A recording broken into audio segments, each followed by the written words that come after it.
एक घने जंगल में गनीशा नाम का एक हाथी रहता था जो अपनी ताकत और नरमी के लिए मशहूर था। इसी जंगल में शेरू नाम का एक शेर भी था जो अपनी ताकत और खतरनाक तबीयत की वजह से सबको डराता था। एक दिन शेरू भूखा और शिकार की तलाश में गनीशा के पास आया और कहा, तुम मेरा खाना बन सकते हो।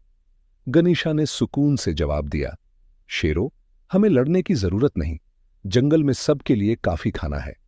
लेकिन शेरू ने एक चाल चली और कहा, अगर तुम वो बड़ा पत्थर उठा लो तो मैं तुम्हें छोड़ दूंगा। गनीशा ने अपनी ताकत से पत्थर आसानी से उठा लिया, जिस पर शेरू हैरान रह गया। वक्त गुजरने के साथ दोनों जानवर दोस्त बन गए और अपनी कहानियां बांटने लगे। फिर एक दिन जंगल में कहत पड़ गया और शेरू को खाने और पानी की सख्त जरूरत पड़ी। वो गनीशा के पास गया और मदद मांगी।